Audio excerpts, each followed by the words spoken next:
On the field, winning means everything, but sometimes players bend the rules to get there. From sneaky tricks to full-blown scandals, these moments shocked fans and left the league embarrassed. Some tried to hide it, others got caught in the spotlight. The real stories behind the cheating will blow your mind. Some NFL players will do anything to win.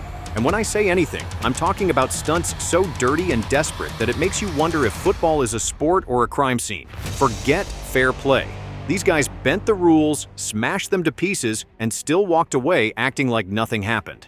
Let's start with the New England Patriots, the kings of cheating.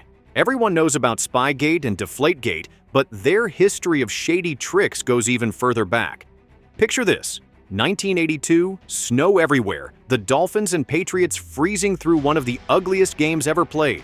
No one could score, no one could even see the field.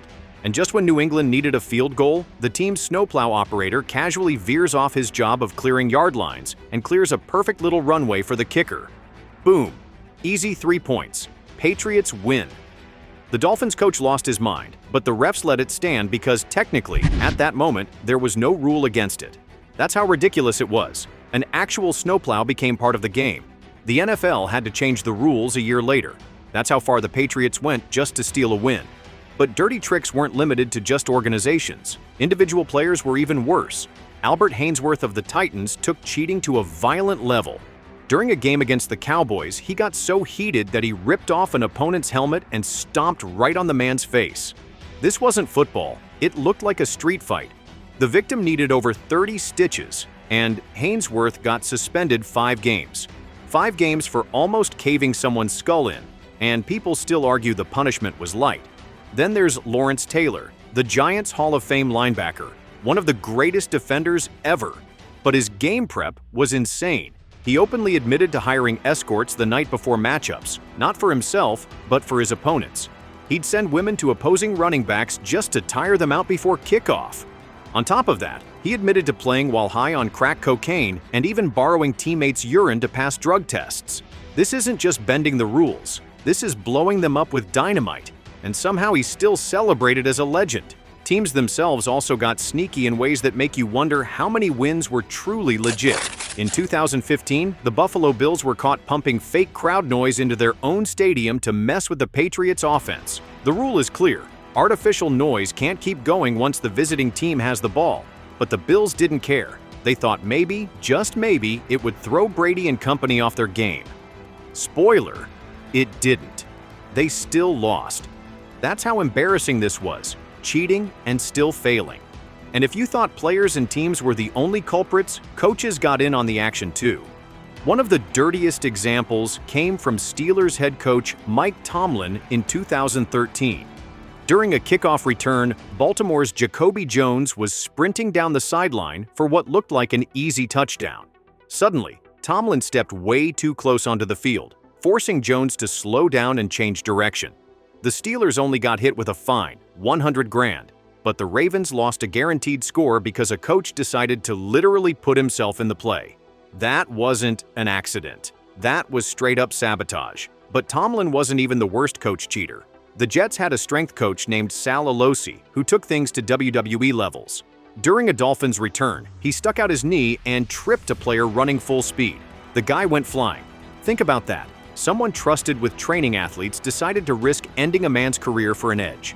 He got suspended and fined, but the stunt exposed just how low even staff members will sink. And this pattern doesn't stop.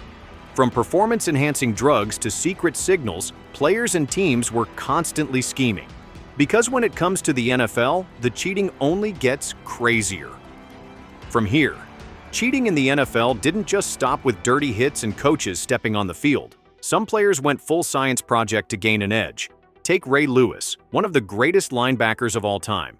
Near the end of his career, he tore his tricep. Most players would have been done for the season, especially at his age. But suddenly, Lewis made a miracle recovery just in time for the playoffs. How? He was accused of using a spray made from deer antlers that contained banned substances. Yes, deer antlers.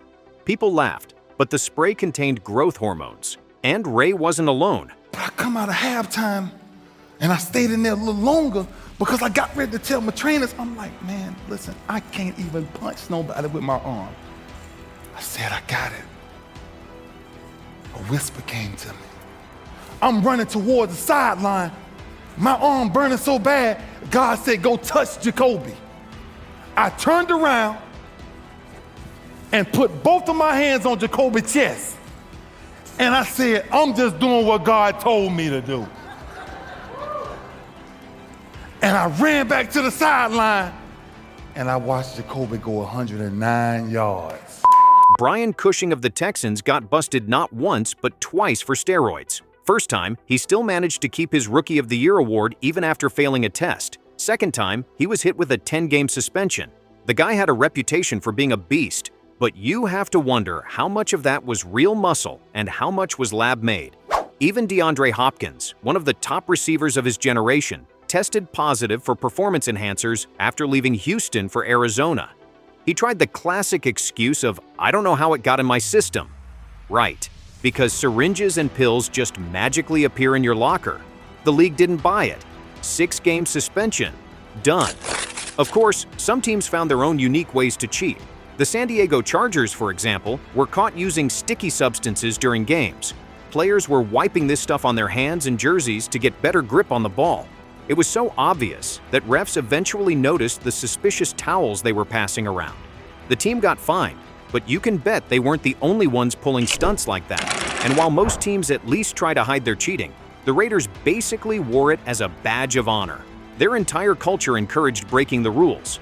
Illegal pads, sticky substances, sideline spying. If there was a dirty trick available, Al Davis and the Raiders were probably doing it. Their motto might as well have been, if you're not cheating, you're not trying. But as wild as all this sounds, some scandals reached an even darker level. One of the dirtiest scandals ever wasn't about sticky gloves or pumped-up muscles. It was about cash rewards for hurting people. The New Orleans Saints were exposed for running Bountygate in 2009. Coaches set up a secret system where defenders got paid bonuses for injuring opponents. Knock a guy out of the game. That was worth money. Put someone on a stretcher, even more money. This wasn't football anymore. It was a hit job disguised as a playbook. Once the league found out, the punishments were massive. Coaches got suspended, the team got fined, and the Saints' reputation was stained forever. But they weren't the only ones bending morals to the breaking point. The Miami Dolphins once got caught tampering with both Tom Brady and Sean Payton while they were still under contract elsewhere. Basically, they were secretly recruiting stars behind the league's back, hoping to stack their roster illegally. The NFL hammered them, $1.5 million in fines and multiple lost draft picks. That's how badly they wanted shortcuts instead of building the team the right way. And let's talk about the Giants for a second. Not only did their coach once get caught using a walkie-talkie on the sidelines when the official headsets went down, which is totally illegal, they also got accused of faking injuries to slow down high-speed offenses. During games, defenders would suddenly collapse, pretending they were hurt, just so the clock would stop and their teammates could catch a break. It was so obvious that fans booed them on live TV, but the team stuck to their story.